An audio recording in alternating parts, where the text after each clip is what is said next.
Today, I'm walking you through the top 3 personal lessons that I learned over the course of 15 years about eating with type 1 diabetes to stabilize blood sugar, improve time in range, reduce the A1C, and also lose body fat and therefore feel confident in your skin. Now, you can think of me eating like this after my diagnosis at 13.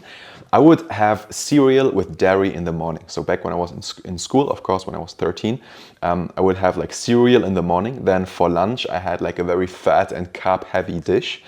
And at night for dinner, I would have like bread with butter and these kind of things, typical German dinner. And I thought it was just totally normal to like have like a high blood sugar and then crash because I didn't know like too many other type 1 diabetics and didn't have any like positive examples or role models, because my endo just told me back in the day, yeah, you're just doing great, right? So you're doing great, and then there was nothing they were complaining about. And at the same time, I also thought it was normal to fall asleep at lunch and have like nights with bad blood sugar, but it really doesn't have to be that way, and that's what I learned throughout the rest of my diabetes journey then. But fast forward, the 3 lessons that I want to share to give you like a rough overview is that number 1, you need to learn to bolus correctly, and you need to consider all the factors, and that's something that from my personal experience went way beyond what I learned with the endocrinologist consultations that I had. You like learn to bolus properly and what factors play into that to actually do it properly. Then eating too little as its own problem. So in many of these, let's say, health and fitness trends that we have nowadays, like in the fitness scene, but then also there's like other like scenes within fitness, like Pilates, yoga. In a lot of these scenes, depending on what you're doing specifically and if you're active, and depending on also where you're coming from and everything, it might also be totally normalized to eat way too little, and that's something that was definitely the case for me. So I would say a lot of times part of German culture is eating very little as opposed to other food cultures. So that's definitely an issue that I had. And then I'll tell you like how I learned about that and how I realized that in the first place. And the third one is that you have to eat properly enough depending on what you're doing, but also need to make sure that this structure-wise on what you eat throughout the day that fits your type 1 diabetes, so that you can actually have a chance to control your blood sugar. So let's actually start with the first one, the boluses and the timing of those boluses. So again, before I knew any of this, my mornings in school were a disaster. I had cereal in the morning. My blood sugar would go to 300. So if you're using the millimole per liter unit, that should be around 15, 16, 17, 18, something like that. And then it would crash afterwards. So it would go up to 300. Then it would crash afterwards, like in the first, how do you say that? In school, right? School started at 8. I had breakfast at 7 at home. And then at 9 or 10 a.m., like my blood sugar would crash, and that would happen every single time. And then I would also bring a sandwich to school, which would help me get it back up alongside some juice that I hopefully brought, or some sugar dextrose tablets. And then it would, right, then I would inject a bit of insulin, and then it would go up from the sandwich, and then it would crash again. So like I would say on average I had 2 to 3 crashes every day in school back in the day. So looking back at this, just horrible. So the first thing that I learned throughout the time, then started to experiment, right? I got more skeptical about, okay, actually I need to do something about that. I can improve on that and these kind of things. So it took me a while, but fast forward, the lessons is that if you have fast carbs, right, for me personally, you need to bolus 10 to 20 minutes before eating. And yes, that requires some discipline, because if you, for example, not preparing the food yourself, or someone else prepared and then food is ready, it's on the dinner table and now you're eating, right? Then no, you inject your insulin, and 10, 20 minutes later, you start having carbohydrates, and otherwise before that you just eat some veggies or something like that, right? So it's like also a discipline thing and something like a planning thing. But if you have fast carbs like pasta, rice, for some individuals, like depending on how like sensitive you are toward insulin and also carbohydrates and blood sugar fluctuations, even with potatoes or sweet potatoes, you need to inject a bit earlier, but that's the exception. So things like pasta, rice, bread, right? Bread, especially super fast carbs, you need to inject 10 to 20 minutes before dinner. So that was what I learned from me. Then protein and fat meals, have your bolus with or even slightly after the meal. So if you do something like a barbecue session at night and you're having barbecue in summer at 8 or 9 p.m. or even 7 p.m. and you maybe having very little bread and just salad with meat, you need to bolus afterwards, right? There will be a blood sugar increase, maybe even like after 4, 5, 6 hours, depending on how much you had. So for that, you really need to bolus after that. For now, we're just talking about the timing. So we're talking about how much specifically from my personal experience in a second, but the bolus should be like really like after the food if you have only protein and fat, and especially if it's a lot. So you can think of protein rising, leading to your blood sugar rising in a like delayed fashion usually. And since most proteins are always together with fats, because you have protein in meat and meat has fat, that's where this delay comes from. So if you, for example, have just a protein shake, a lot of times you can see that your blood sugar actually rises immediately.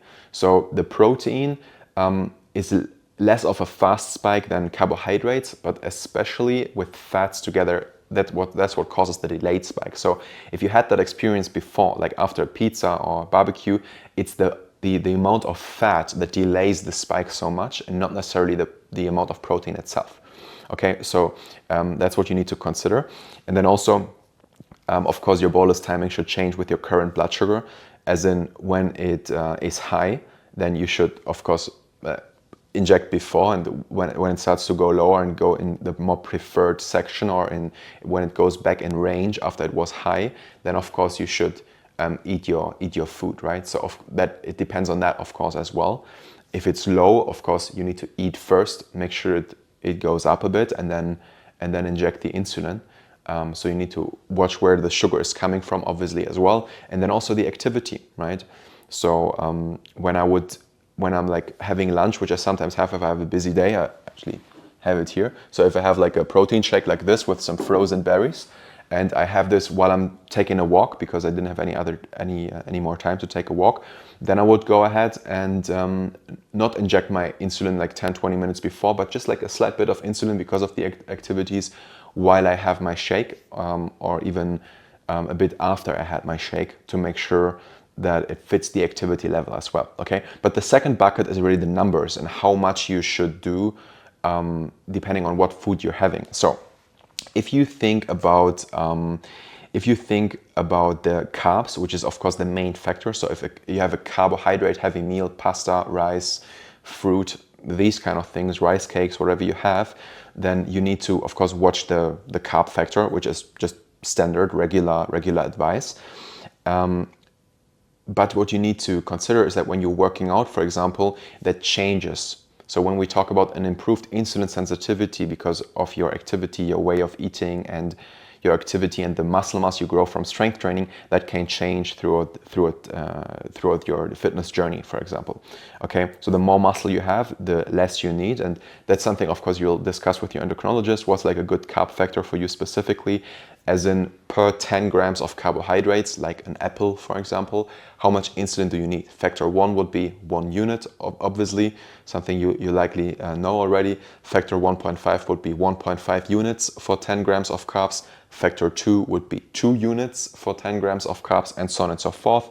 Or if you're very early in your diabetes journey, then it might even be like a factor below 1, so you just have a factor of 0.75 or 0.5 because you need very little insulin.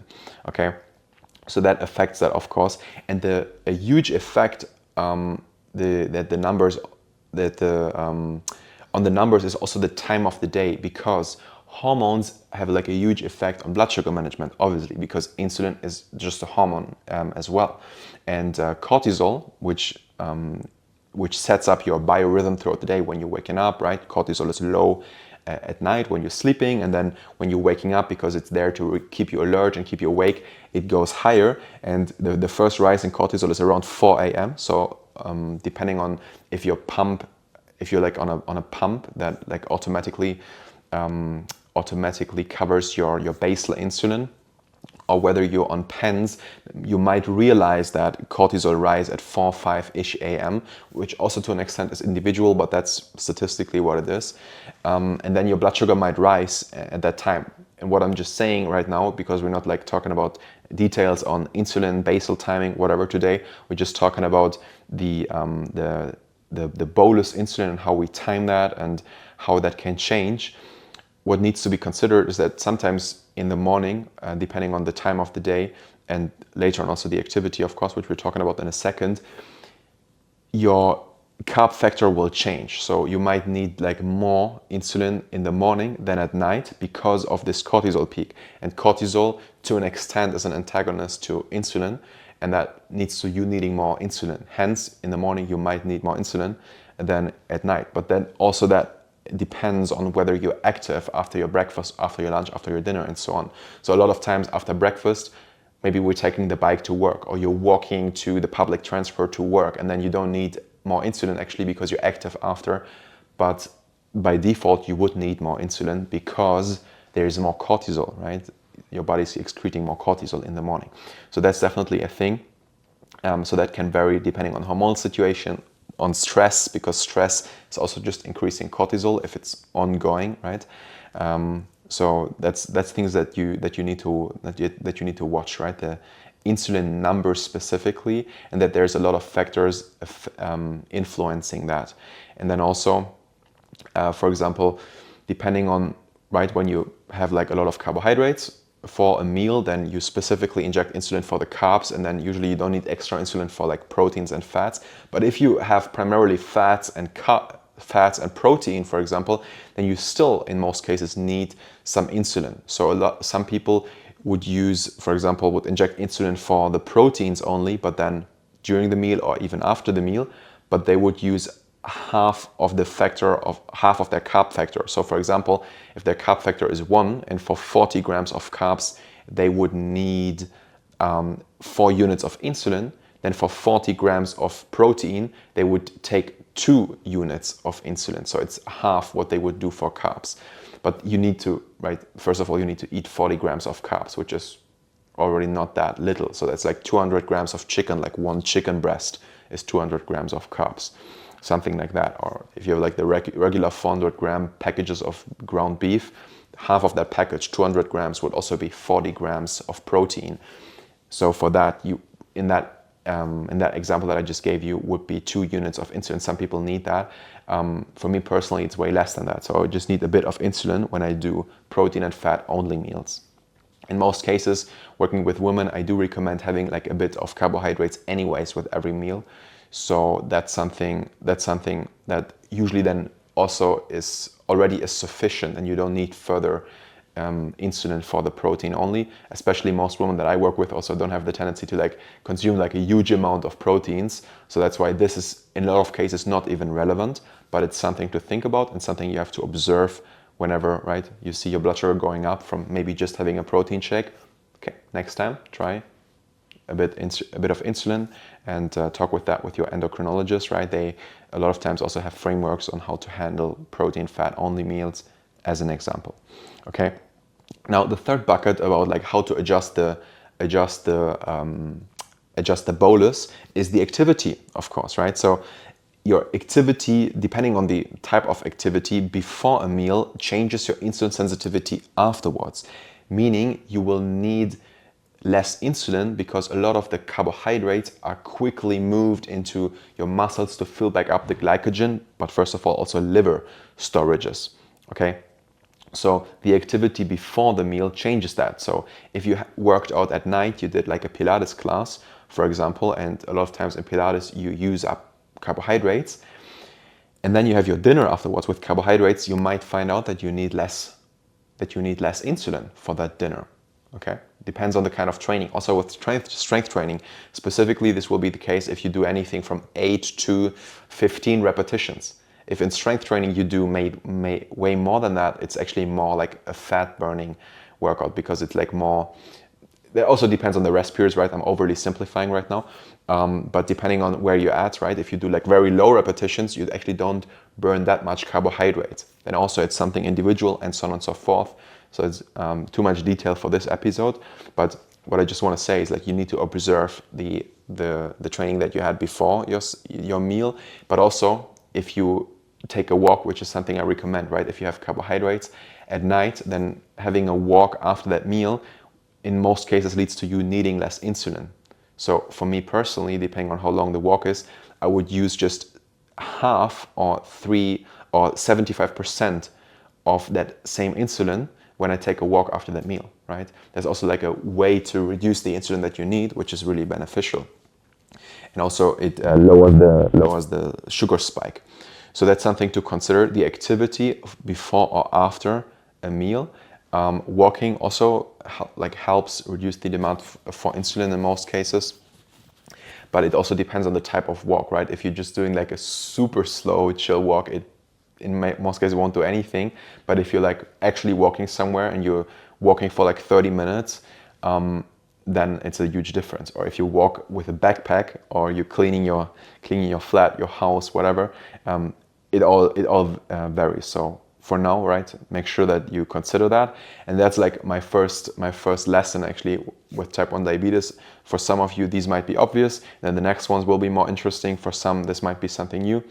But that was the first thing that I learned after a couple years of struggling with, as I said, the 2 blood sugar dips at least per school day, and then also blood sugar dips at night, and having like falling asleep after lunch. So that was like my first lessons. You actually need to make sure that you're like watching the bolus, you're disciplined, injecting before or even adjusting it, right, depending on your activity and so on and so forth. Now, the most important meal actually when it comes to having a good effect on your blood sugar throughout the day will be your breakfast for healthy people, but also for type 1s like us. The breakfast will set the baseline on blood sugar management for the rest of the day. So if you want a specific breakfast blueprint on what meals you can choose, it's completely free. You can always go to Instagram and go in my inbox and send me the word breakfast, so I can send it over for free. And then you can use that as a great start, and that's already like a super great baseline. Now the next thing, the next lesson that I learned is also something, like looking back at it, I'm just going crazy because I suffered from this for, let's say, 10 years, right? So I grew up like with like, I would say like generally eating very little. That was like the culture that I grew up with. Also, my friends didn't eat that much. But then if I look back at how much I worked out, so up until the age of 17, I did like 2, 3, sometimes 4, even 5. I would say I was like in the beginning 2, then later on 4 or 5 training sessions for handball because I was quite ambitious. And if I look at the amount of food now with the knowledge that I now have, it was just way too little over the course of years. And now then at 17, I started working out a bit like a maniac because I got excited about different fields like dance and martial arts. So I worked out on a lot of days, even 2 times. So I did like, let's say 7 to 10 workout sessions on average from the age of 17 to 19, when I still lived at my parents' place before I moved out. And with that kind of training, right, I ate maybe a third or half of the calories that I would have needed. I would say half, pretty sure, probably even less than that. And it's crazy because even though I was watching all the bolus advice that I just gave you and figuring out my factors and adapting them to my activity and the time of the day and everything, I still had a huge stressor, which then of course also affected my blood sugar management because it affected my sleep. It took me a long time to fall asleep at night. I woke up throughout the night and all of these kind of things because I was just eating so little. And if you work out a lot, you need to eat. You need to eat. You really need to eat. And I'm not just talking about what you hear every day, like the proteins, but also you need enough fat. You need enough carbohydrates for recovery. So it's all of that. It's of course not just trash, but even if it would have been sweets, eating chocolate, it would have been better than what I did, because you still need the carbohydrates to function properly, right? And to not have that high stress levels. And I'll also tell you in a second how I learned about that, because I didn't realize that when I was at that age. I just realized that later on when I learned from my first strength and conditioning mentor that I also learned about hormonal regulation and blood sugar management a lot. So that was how I learned about that. And when I was in that age, like from 17 to 19, when I started working out so much, like even more than I did before, that's a time when I was just eating, as I said, way, way, way too little, and I wasn't realizing it. I didn't know that it was way too little. And I also tried, and I was even before I was 17, like things that I thought would improve my gut health and blood sugar management, like keto, 1 meal a day, intermittent fasting, even vegan in between, and also the paleo diet. So I tried a lot of these fat diets. I would call them one size fits all diets that really, right, kind of in some of them gave me interesting lessons because they have some interesting points to it, but they require context. And for someone that is working out a lot, and also, for example, what most of my clients, women over 30, between 30 and 50 and up until 55, it's just not the right way to go. It's just way too much of a stressor in most scenarios. And of course, something like keto can be used on purpose in a specific scenario, or low carb on purpose in a specific scenario. Same with intermittent fasting.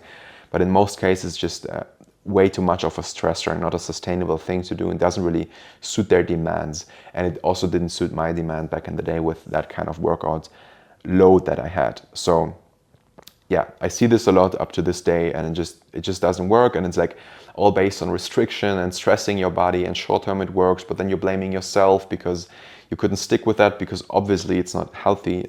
Like your body doesn't want you to stick with it.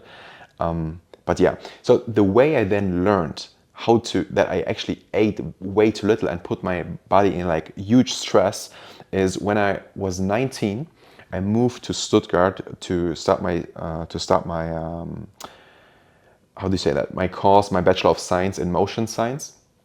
And also I learned from like a very important mentor that I still like to learn from here and there. He's called Wolfgang Unselt. It's his name. It was my strength mentor back in the day, as in I took like a lot of seminars from him. I read a lot of his literature and stuff. And he was like, because of like his strength and conditioning background, he was also like having like a heavy focus on having enough foods, enough of the right foods. And that then taught me a lot, because I literally I doubled my just protein intake, then I doubled my carbohydrate intake, and just generally had way more food. And looking back at that actually changed my life, because I suddenly wasn't in that stress mode anymore, and I felt how I was recovering better, how with the same kind of training than before, I was growing more muscle, I was toning up. And it's insane, because I've been doing, that's just the food, right? It's just eating the right foods. And then of course that higher amount of protein, carbohydrates, but even healthy fats, and what to eat that is anti-inflammatory, that is blood sugar friendly, that then led to a lot of blood sugar roller coasters still, because it wasn't designed specifically for type 1 diabetics. And then I went through a period throughout which I adapted that to the type 1 diabetes, with the whole carb, with the whole bolus factors, timing, and so on and so forth that I mentioned before. And that then really helped me stabilize my blood sugar, because now I learned how to stabilize my blood sugar and get to healthy blood sugar, but at the same time also eat enough to fuel my body to allow for progress, and make sure actually I'm able to tone up and grow more muscle and lose body fat and feel good in my skin, feel energetic. And there's also, by the way, something I didn't even mention, from all that eating very little, I was just so tired and had so little energy, because obviously if you don't eat enough food, if you don't give your body what it needs, I have these memories flashing up right now while I'm speaking about it. It's like I'm going to a morning grappling jiu-jitsu class, right, where we do sparring, combat sports like fighting and all of these things. And I remember just by warming up, just when the warm-up started, we were walking around the gym, like jogging around the gym, doing warm-up runs. I went black out. I was like this, super dizzy and seeing stars in front of my eyes. It was crazy. It was just because I was eating so little food. And I had multiple of these scenarios. Also, for example, that was when I studied, right? When I lived on my own. But even back when I lived with my parents, when I was 17, I started wrestling, freestyle wrestling. Can look it up if you don't know what it is and you're curious. And it's also something very physical, right? It requires a lot of strength, explosivity, a lot of force. And I remember just like in a sparring round or even during a warm-up being so dizzy and feeling like I can't even get up. If you have ever like worked out a lot, and sometimes you get this feeling when you walk up the stairs, like back home, for example, you feel like walking up the stairs is the most difficult and heaviest thing you've ever done. That's one of the, like, for me personally, one of the most common signs of overtraining. And when I like had difficulty walking up the stairs, I always knew, okay, you're overtrained, you need to take it easy. And that's what I had every day. And it took me up until that point when I learned how to eat enough food and recover properly. It took me up until then to realize this is actually overtraining. And before that, that was just every single day over the course of years. It's not exaggerating. It was literally like that. Because I would come home back in school. I would come home, work out, do a strength session, do my handstand push-ups, these kind of things, and then I would take another evening class. In the morning I couldn't work out, I was in school obviously, but yeah, it was like 7 to 10 sessions and then eating very little. And maybe a lot of you listening are not doing it to the same extent, are not that extreme with eating little and working out a lot, but so many of the women that come to me are eating way too little, even if they just do 3, 4, right? It's like already a lot. Training sessions throughout the week. You need to eat sufficient food. So that's really like a very, very common thing that I see, and a lesson that I wanted to share, which brings me, as I said before, to the last one, which is really about adjusting the amount of the eating throughout the day to the type 1 diabetes, right? Eating enough food, but also making sure it's the right timing, not eating too late at night, because, right, if you're eating at 9, 10 p.m., then your blood sugar is spiking at night, but making sure you stop eating 4 hours before bed. You have your protein and fat breakfast, also with carbohydrates, but just like a limited amount, like fruit or something. Then throughout the day, especially when you're taking a walk or you're active, having some snacks here and there, protein and fat heavy snacks, also some carbs here and there. So just adjusting it to the type 1 diabetes was lesson number 3, having enough food together with the proper timing, not eating too late, having a protein and fat breakfast, and then smaller carb portions throughout the day, having more carbs at night as well, but not too late, right? Again, 4 hours before bed. So that's the 3 lessons. In the end of the day, it's bolus right, it's eat enough, and build the day with protein and fat first and carbs at dinner, and then finish the food at least 4 hours before bed.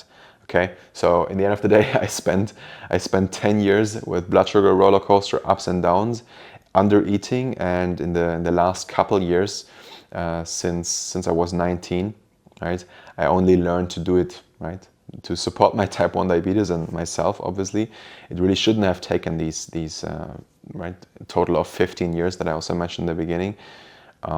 Yeah. So in the end of the day, if you feel like any of that helped and you would want to learn from these lessons yourself, if you're a woman with type 1 diabetes over 30, you've been all doing this on your own, and you would want to check if we could help out, right, with the metabolism reset system, you could just go ahead and send me a message saying reset via Instagram, and then we could map out specifically what's blocking progress for you, if we could help, how this would look like, and looking forward to the next episode.